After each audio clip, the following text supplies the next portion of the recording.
What does buying a house look like from A to Z? If you've been wondering the same thing, stay tuned because I'm about to walk you through the whole home buying process step by step. I'm Evan Downey and I help first-time homebuyers and first-time investors find amazing homes without breaking the bank or spending months making offers and not winning. So if you are looking to buy a home this year, be sure to subscribe to my channel and hit that bell for notifications when I release a new video. So I'm guessing that you are here because you're wondering, what does the whole home buying process look like from start to finish? You might know bits and pieces of the process. I wanted to make this video to give you a bird's eye view of what it looks like to buy a home from A to Z. So where do you start? Is it complicated? You can actually boil down the whole home buying process to 5 easy steps. Number 1, pre-approval. So the reason I start with pre-approval is because you really need to know that you have the money and you can access the money before you buy a house. You wouldn't go into a grocery store and try to buy something and not have any money, right? So it makes logical sense. It's the same thing with buying a home. You really have to know that you are able to have the funds available to be able to buy that home. So first things first, you have to get those finances in order. And you do that primarily by getting what is called a pre-approval letter from a bank or a mortgage officer. Getting a pre-approval is really easy. I highly recommend talking to a local bank or a local mortgage officer. I have many I recommend here in the Dallas-Fort Worth Metroplex in Texas. Of course, you could talk to a bank that you're already working with. Typically, big national banks are not ideal for getting a mortgage, mainly because of customer service and rates, but that's for another video. Main thing is to start a conversation with someone local, someone that you know, and what they're gonna ask you about is mainly 4 things. And those 4 things that any mortgage person will be asking you are, do you have enough for a down payment, which is typically 3 to 4% if you're getting a conventional or FHA loan. And that's 3 or 4% of the contract price of the house. They'll be asking, do you have some funds for closing costs, which are typically between $5,000 and $15,000. They will also be asking what your credit score is, and they'll check that for you. At a minimum, typically you need 620 credit score. And the 4th thing they'll be looking at is DTI. And DTI simply is debt to income ratio. They want to make sure that you have enough income coming in to balance out how much debt you have. And typically they want to see it where you have at least 45% DTI. You can go up to 50%, but typically that would be in the realm of an FHA loan. But definitely in getting a pre-approval, you need to talk to a local bank or mortgage officer.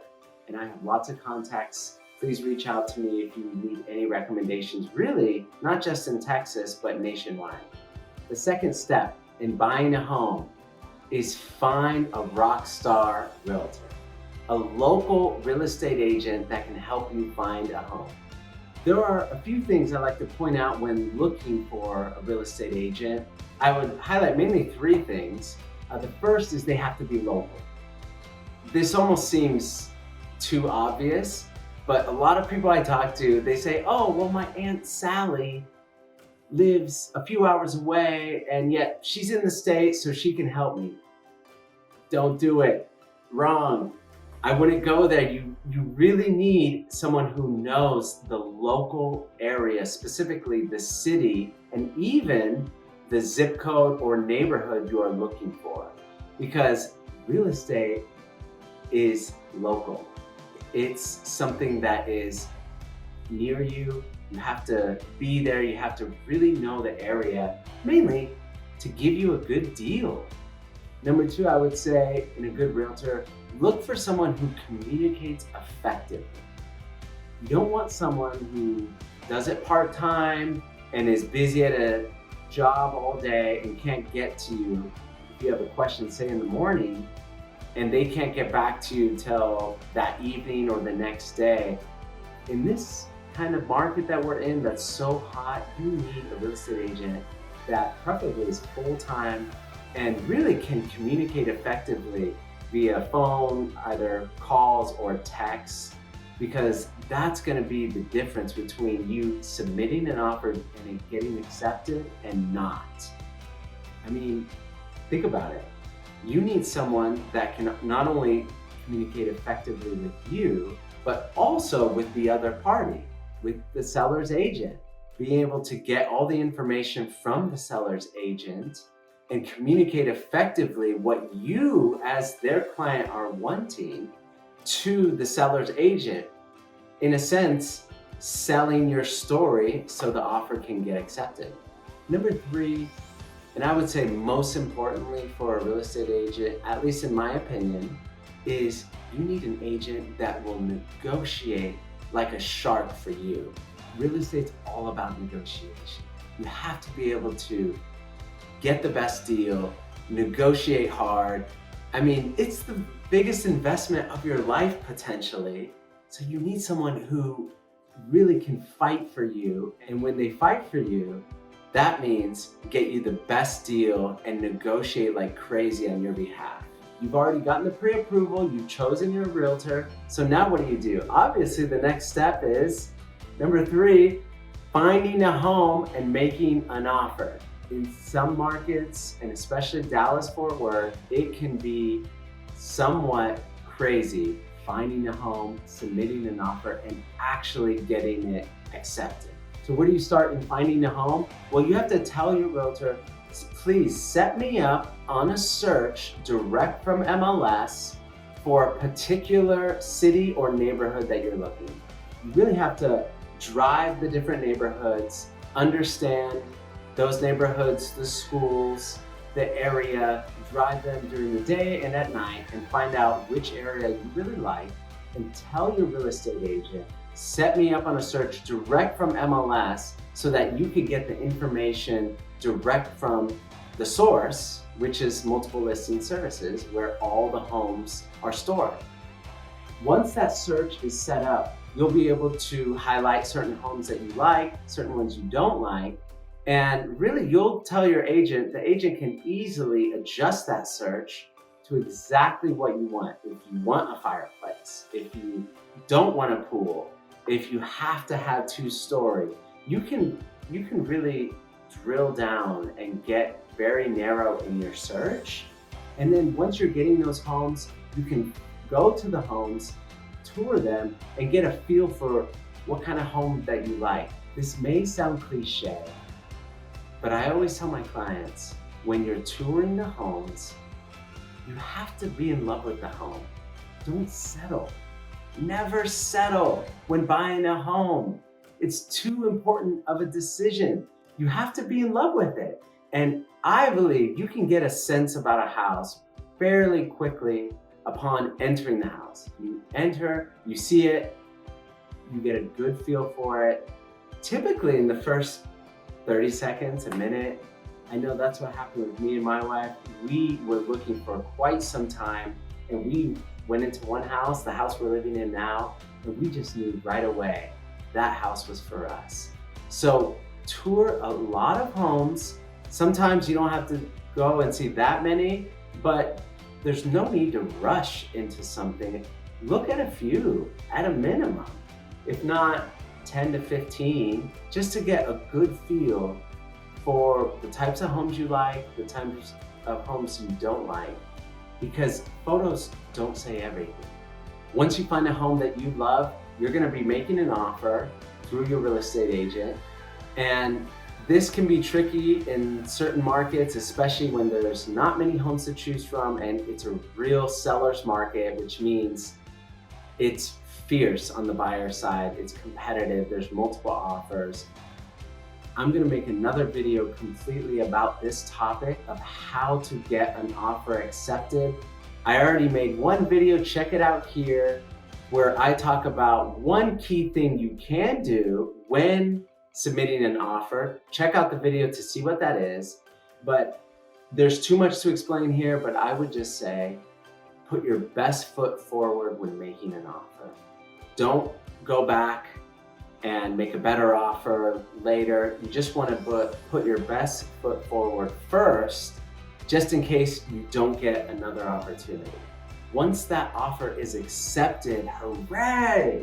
You should celebrate. That's exciting because that's a big deal. It's so competitive out there in a lot of markets. In Dallas-Fort Worth, it's very competitive as a buyer, so you should first and foremost celebrate for the win. Now, the fourth step of the home buying process is called option period or inspection. You're typically gonna have anywhere from 3 to 7 days to find out what are the D's and F's of the house that you just got a contract executed on.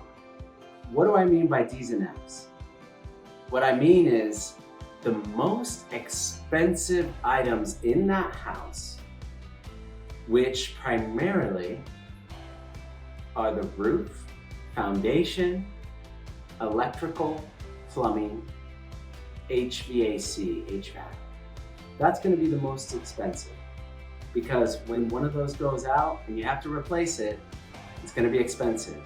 So primarily you're looking into those items to see really if they are deficient, and if they are, you would get the specialists out there, which would be, say, a foundation company or a roof company, based on what the inspector has said about the house.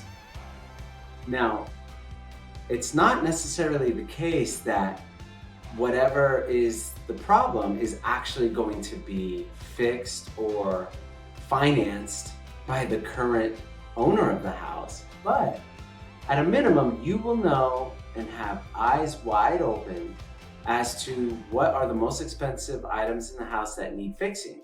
Other things like paint color and blinds, something like this that is more cosmetic. Those are items you have to realize that if there's an issue, but not necessarily include in the negotiation. What you include in the negotiation with the seller is those expensive items, especially if it's the foundation, roof, plumbing, electrical, or HVAC. And if there are major issues, you definitely want to present those to the seller and see how much you can get for those. Because typically a seller will cooperate in helping at least a little if there are some major issues. Sometimes in a really hot market where there's not many homes to choose from and lots of buyers, the seller really won't do anything. And sometimes they'll just say, we're selling it as is, no repairs, no credit, nothing. Then it's really just about you having the knowledge about what you're getting into when you buy that house. Once there is an agreement, you can move forward past option period, which is step number 5, approval to closing. This is the stage when you get past option period, you're now pending and almost to the finish line. At this point, it's mainly on the lender. So I tell my clients, communicate as much as you can with your lender, because it's really going to be on them to gather all the documents they need, do all the due diligence for underwriting so that there are no contingencies, no issues, everything is good in terms of you being fully approved for that loan. And also, there's going to be something called an appraisal done, where the lender will require that an appraiser go out and see how much the home is worth. And that could get complicated with full appraisal waivers. That will be another video that I have to make, because in a crazy seller's market, when there's few homes and lots of buyers, you're almost always having to do an appraisal waiver, sometimes a full appraisal waiver. And I don't want to get into that here, but just know there will be an appraisal and it will be ordered by the lender. Once you get that, then it's really closing. It's going to closing, and closing day is awesome. It's really worthy of celebration, especially when you arrive at the closing table, you sign all those documents, and then the keys are handed over to you. It's just a good time, and it's worthy of much celebration. Well, there you go. That is the step-by-step, bird's eye view. If you are buying a home in Dallas, Texas, or anywhere in the area, please schedule a call with me below. I would love to walk you through the whole process from A to Z. And if you are a first-time home buyer or a first-time investor, please, below the video, get my real estate guide in answering the 3 biggest mistakes first-time home buyers make that cost lots of time and money, which I don't want you to make. So be sure to get that guide. As always, I really appreciate it if you would like this video and subscribe to my channel, because it really helps me grow on YouTube. And also leave a comment below telling me which step is most challenging for you. Have you ever faced one of these steps and coming across a big issue? I would love to know. We'll catch you on the flip side.